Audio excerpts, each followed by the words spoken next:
of Pike's Peak was in serious threat of being destroyed. I was sitting in the travesty that now passes through his temple. It was a hot afternoon in mid-April, that season of mining when you feel the heat and taste the dust in the air. We were just returning from one of our walks behind the mines to take photographs. I was angry yet helpless. I said I'd meet the rest back at the farmhouse. I took Andrea's notebook and her pen. I imagined a spring created by a divine custodian, slowly but surely dying. Then the hill, bereft of his forest drying in the hot noon sun, and then Pike himself, standing in the blazing mud and cursing. Know that I was born before your mothers spread their legs and seeded squealing children, covered in the grime of birthing, washed in my waters to bring their young tender skins gleaming to life. Know that without me, all of you would only be as strong as the thickest of branches that trembled before the warring, gleaming axe heads of your machines cut through them like a hot knife through butter. Know that I am the firstborn of Devapandongar, this forest where God lives, where the trees were once sacred and the water so precious.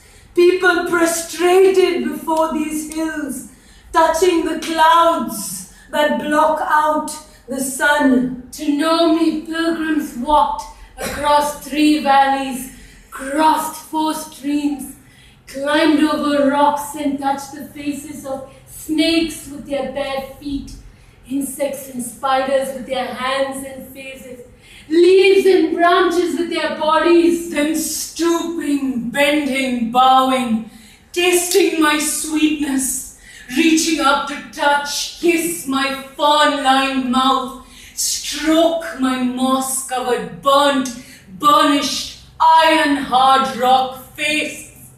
Know when you hack the trees and bury the bodies under a hill of mining waste that you think no one will ever find. When you level the hills and bring monsters to dig a road deep into my heart, ripping out the mud to haul it away, sucking my waters like a leech, greedily drawing blood, pumping out my sweetness mixed with dead mud to dry in the sun, clogged with the dirt of life, about to die or driven away, friendless, out to the sea, never to return. Know then that I will return in vengeance, my smile twisted, my eyes inspiring hate, my open mouth giving birth to heat, my tongue a cruel bleed of fire. Know that I will laugh in a terrible howl when you fall on your knees and pray and beg, when each one of you is the last alive, forced to watch in a terrible rage. But feeble and helpless, when your families and your children plead for water in hoarse voices, even as I dry their spittle and burn their faces to spare them the shame of digging into the earth with bloodied fingernails for my waters you already took away. Know before you choke on your last breath, before you atrophy into the lifeless mud created by you, that my last smile to you will be fanned by flames a